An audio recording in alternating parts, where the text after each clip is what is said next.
Well, we cross live to Transport Minister Fikile Mbalula, who is releasing the last week's collision report. They're reporting the news as they are. And then I also want to extend my heartfelt condolences to the families, which will be meeting with them, but we have been working with them in terms of since this accident happened, and also for the agencies of the Department of Transport, RTMC, as well as Sanral, that is here today with the leadership that is here. A tragic road crash took place in September 16, 2022 on this road, where an articulated truck collided with a light delivery vehicle. The LDV was transporting 18 primary school children aged between 5 and 13 and a teacher. All the occupants of the LDV died at the scene of the crash. Where we are, it's where the accident happened. The police and everyone else in traffic have shown us how this tragic accident happened. It started from up there next to the bridge. It is about 200 meters that truck pulled and crashed with the LDV up until just behind you, this other side. I wish to convey my heartfelt condolences to the families and the loved ones of the deceased. The tragic circumstances under which these young lives were cut short are heart-wrenching and could have been avoided. The tears in our eyes and the pain in our hearts must serve as a reminder of our collective responsibility to arrest the scourge on our roads and prevent loss of life that can be avoided. The Road Traffic Management Corporation, RTMC, investigated the crash. The investigation has since been concluded, and today we formally release its conclusions to the public. The report found that the driver of the articulated truck overtook multiple vehicles. Where this action was prohibited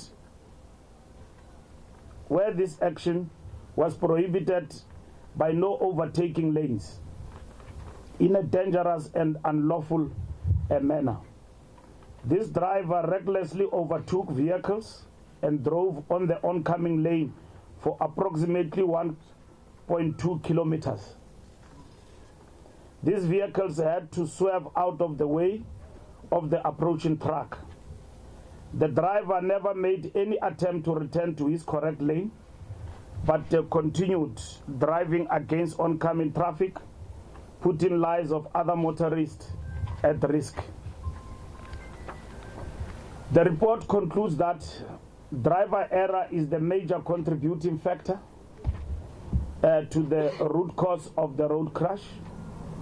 This is as a result of the driver of the articulated truck overtaking multiple vehicles, where this action was prohibited by no overtaking lines, in a dangerous and unlawful manner, placing the lives of other occupants of the oncoming vehicles at risk.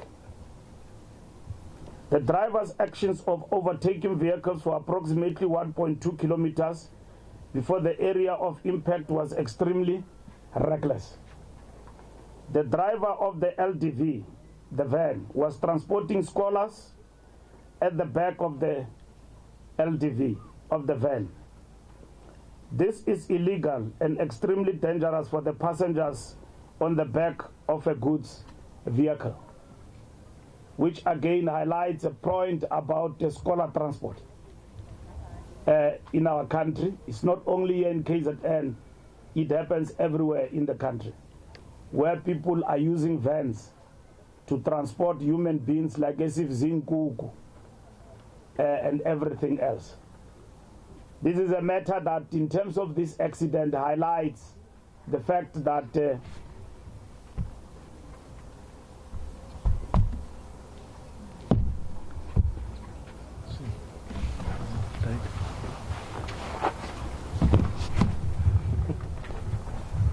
not my iPad.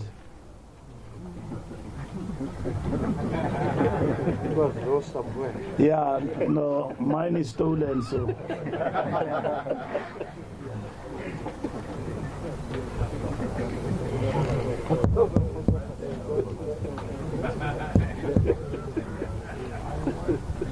No, Kuchisilanga minister, it overheated and shut. But I can't see. Okay, we'll get Kevin. Kevin? Where's Kevin? Can you send it? Yeah. It's airdrop. Yeah.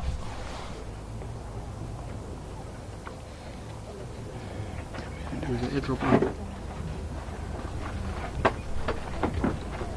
Wait. It's here.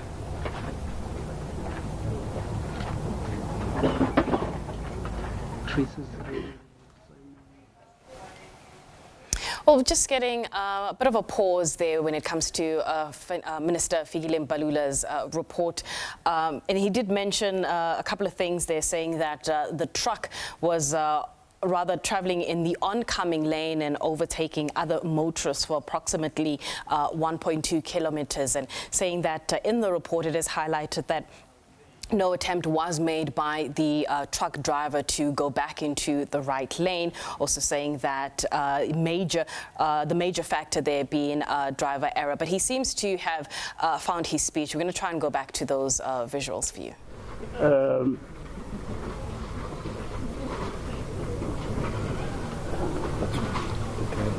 The driver of the van was transporting scholars at the back of the van. Like we said, this is illegal and extremely dangerous for the passengers on the back of a goods vehicle.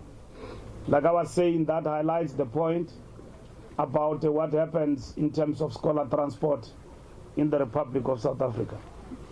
Regulation 250 of the National Road Traffic Act of 1996, which came into effect on the 11th May 2017, prohibits transportation of school children or any other person in the goods compartment of a motor vehicle for reward. The contents of this report will be brought to the attention of the Director of Public Prosecutions and the Senior Public Prosecutor for their consideration. The criminal case of culpable homicide is being investigated by the police. As part of our efforts to make our roads safer, we are putting in place a number of measures to reinforce current interventions. We are strengthening our law enforcement interventions under the coordination of the RTMC by implementing the following measures: immediate deployment of the KwaZulu-Natal Road Transport Inspectorate, as well as the local municipality traffic on the identified hazardous locations.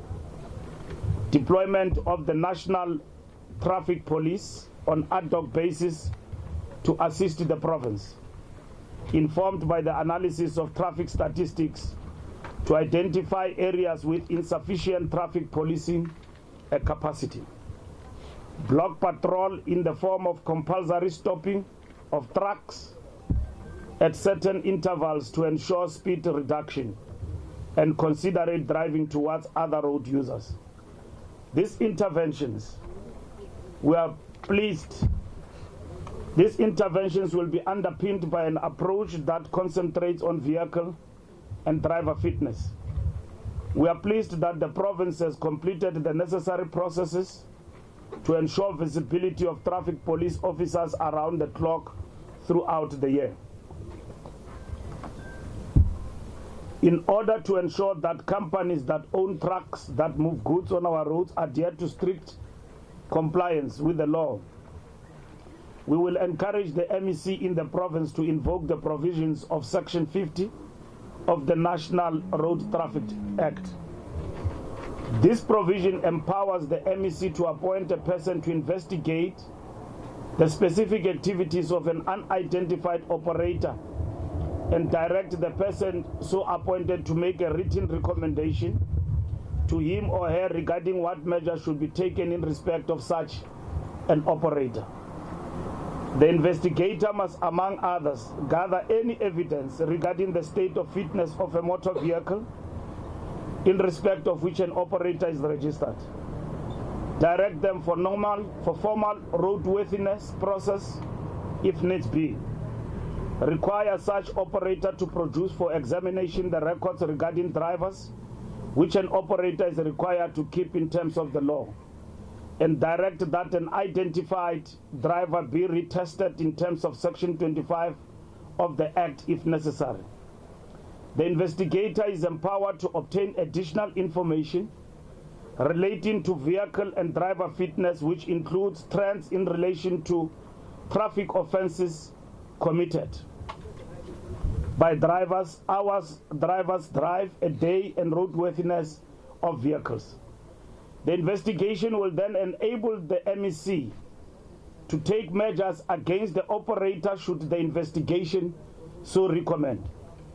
In addition, we are considering introducing regulations to strengthen the current rules relating to the operation of trucks on a public road, the construction and equipment of such vehicle, and the condition of which it may be operated. In bolstering our law enforcement activities in the province, all mobile testing centers in the possession of KZN Department of Transport will be deployed with immediate effect on the uPhongolo area, and visibility of traffic law enforcement officers will be intensified. Through SANRAL, we have initiated interventions that will provide additional capacity on the road where the incident occurred by widening the existing roadway, bridges and culverts. This will go a long way in improving safety for all road users. The estimated cost of the project is 2.5 billion. SANRAL will be ready with designs by the end of the year. However, we need to work with Ingonyama Trust to acquire more land so we can move speedily with the project. Further interventions will be implemented to reduce unsafe access of the N2 and provide additional gravel service roads. We have identified a number of risks that drive unsafe conditions on this road. These include pedestrian safety, high traveling speeds, heavy truck traffic, limited passing opportunities resulting in driver frustration, unsafe access onto the N2, and abnormal load vehicles. In addressing this risk, SANRAL will focus on a number of interventions that include geometric improvements, additional lay-bys for buses and taxis, service roads to redirect pedestrian and minibus taxi activity, and additional reflective road signage. A road safety audit has been undertaken, which has identified a number of risks that require urgent attention. Engineering solutions that SANRAL will implement include provision of a median barrier which will prevent overtaking onto oncoming traffic, widening the road to 2 lanes per direction, which will reduce platooning of vehicles behind slow track traffic, introducing deceleration and acceleration lanes at intersections. The law enforcement and engineering solutions will be further reinforced by accelerated interventions to realize the targeted movement of 10% of freight currently being transported by road to rail. We are working with Transnet in giving this matter practical expression. A number of innovative solutions are being considered that will expedite migration of cargo from road to rail in a number of corridors. This remains a critical part of our strategy to decisively arrest the carnage on our roads. In conclusion, these interventions will be monitored in order to ensure that they have the desired effect of making our roads safer by tackling root causes of behavior that take innocent lives.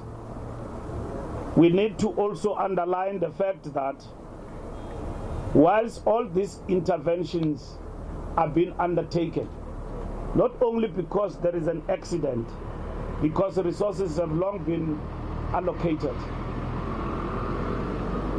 we need to pay particular attention to driver behavior, because what has brought us to this tragic incident yet today is because somebody given a job to drive a truck decided to be reckless for whatever reasons. We don't know whether this person was drunk, because once he got involved in an accident, he jumped off and ran away, and then handed himself the following day or days after to the police. As we speak, he is under arrest, but 20 children have actually passed on, and that is what is tragic about this particular incident. And the South Africans and drivers and motorists on the road, and particularly this truck, we need to take full responsibility, and companies, for the actions of their drivers on the road. As you can see, there is no issue about the road. This road doesn't have potholes, is in perfect condition. Somebody decided to overtake on a double barrier line and killed the oncoming and collided with the oncoming vehicle, and which stretched over 200 meters up until here. And these children who were at the back of the vehicle were just being thrown away, just like that.